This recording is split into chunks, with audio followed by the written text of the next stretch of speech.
Hola tout le monde, j'espère que vous allez tous bien. Alors déjà chez moi aujourd'hui il fait hyper chaud, je sais pas pour vous, mais là ça sent grave l'été. Qui dit été, dit assèchement des cheveux. Donc aujourd'hui j'ai décidé de vous faire une petite vidéo sur comment protéger vos cheveux cet été. Allez, c'est parti.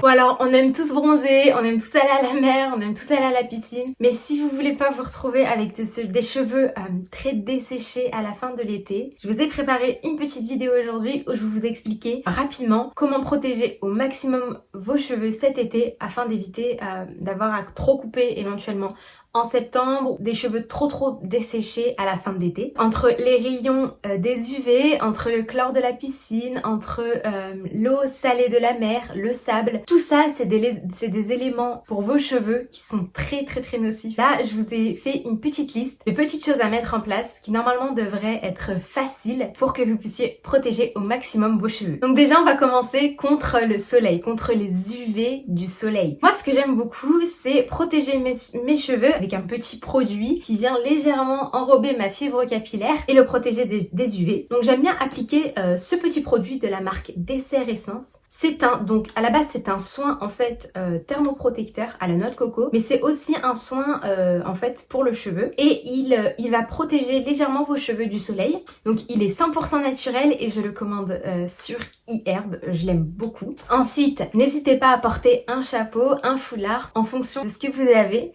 Il y a des accessoires qui sont hyper sympas, hyper tendance. Moi j'aime bien porter des chapeaux de temps en temps.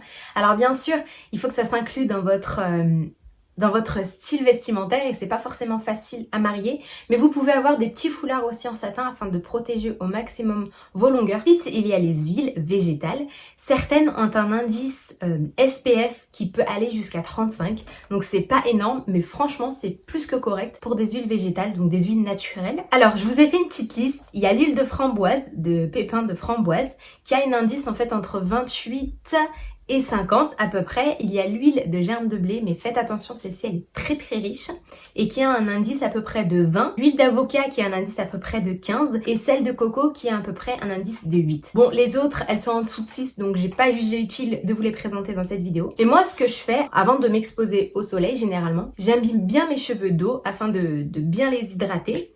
Et puis ensuite j'applique un petit peu d'huile sur mes cheveux pour les protéger au maximum. Et puis je rajoute mon soin thermoprotecteur. Là j'ai quand même un petit combo sympa pour vraiment protéger mes cheveux du soleil. Sinon vous avez Aromazone qui propose un petit flacon, c'est un écran solaire pour les cheveux. Donc c'est assez sympa, vous pouvez peut-être l'inclure dans vos petits brumisateurs pour rafraîchir vos boucles, vos cheveux de façon générale. Donc c'est un petit flacon, c'est 100% naturel également. Et puis ça peut permettre de protéger vos cheveux du coup contre le soleil. Ensuite il y a l'eau de la mer et le chlore. Et là, moi, ce que je fais personnellement, j'imbibe toujours mes cheveux avant d'aller me baigner. Ça, c'est systématique. Donc moi, j'imbibe toujours mes cheveux avant d'aller me baigner, surtout quand je vais me baigner en piscine. J'imbibe bien mes cheveux, comme ça, quand j'irai dans la piscine, mon cheveu aura déjà imbibé l'eau de mon rinçage plutôt que l'eau qui contient du chlore. Parce que le chlore, ça dessèche à mort les cheveux. Donc faites vraiment attention. J'applique aussi un petit peu d'huile de coco. Alors, j'en applique vraiment très peu, j'applique pas beaucoup. J'en applique juste un petit peu, ça suffit légèrement. Après, vous avez le bonnet de bain aussi.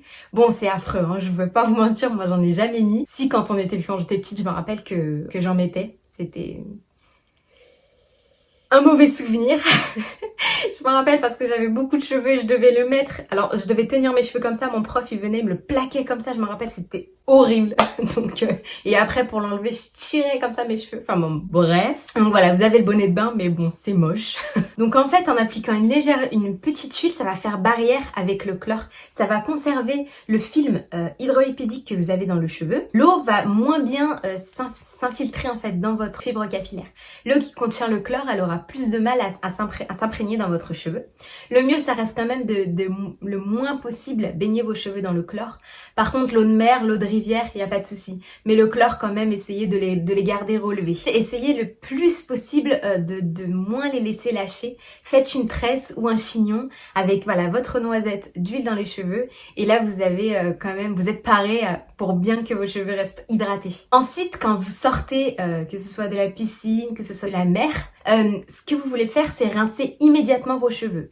Que ce soit pour l'eau salée ou l'eau chlorée, vous rincez bien tout de suite vos cheveux pour éliminer tous les produits que vous avez pu apporter à vos cheveux, que ce soit le sel qui est quand même assez décapant ou le chlore. Vous rincez bien vos cheveux et ensuite soit vous faites un shampoing, soit vous faites un après-shampoing. Donc le shampoing quand même je le déconseille plus de 3 fois par semaine, ça va vraiment venir dessécher vos cheveux, ce serait dommage. Si vous rentrez, que vous sentez que votre cuir chevelu ça va, il n'est pas gras, vous pouvez vous permettre de faire uniquement un après-shampoing aux longueurs. Ça va rehydrater votre cheveu, ça va lui donner un petit peu de peps et en même temps ça va vous permettre d'esquiver un petit peu le shampoing parce que c'est vrai qu'en été on a tendance à faire beaucoup plus de shampoing et il faut pas oublier que le shampoing ça décape quand même aussi beaucoup la fibre capillaire. Donc une fois sur deux, vous pouvez vous permettre de faire uniquement un après-shampoing, c'est le top. Ensuite au niveau des masques, moi généralement je fais uniquement un masque hydratant par semaine. Simplement quand je suis en vacances, si je pars quelque part, j'embarque toujours mon petit masque hydratant. D'ailleurs j'adore celui-là de le Deep Repair Coconut Oil, il est très léger, il va pas alourdir mon cheveu, je le commande également sur eHerb et je l'aime beaucoup. Donc je le prends avec moi en vacances et au lieu de le faire qu'une fois par semaine, je le fais 2 fois par semaine.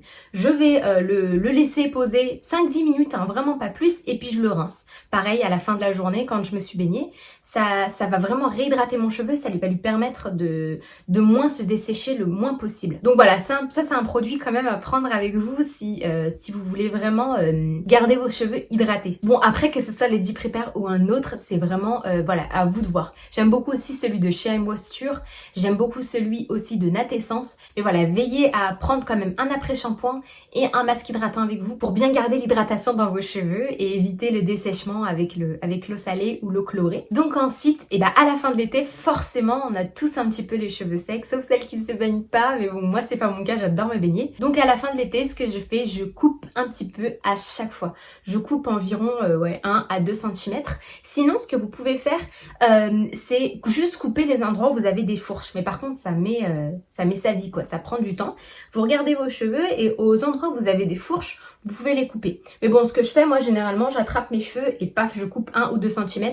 Ça leur fait du bien. En rentrant de vacances, on a souvent quand même les cheveux secs. N'hésitez pas à faire, voilà, des masques hydratants. Ça, c'est ça vraiment qui va aider vos cheveux. Bon, voilà, en conclusion, le bonnet de bain, c'est la vie.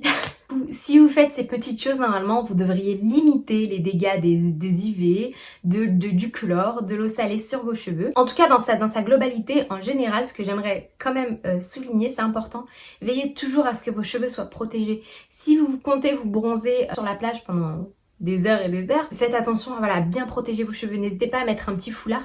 Je vous ai fait des petits tutos normalement sur Instagram, donc vous pouvez les retrouver facilement. Un petit foulard ou un petit chapeau, juste le temps de faire bronzette et voilà. Après je comprends, moi j'aime beaucoup profiter de ma longueur, surtout l'été, j'aime bien les avoir détachés et tout, mais j'essaye au maximum, en tout cas quand je suis en baignade ou quand je suis en exposition, de vraiment garder mes cheveux tressés ou de les garder en chignon et après j'en profite en fait dans la soirée.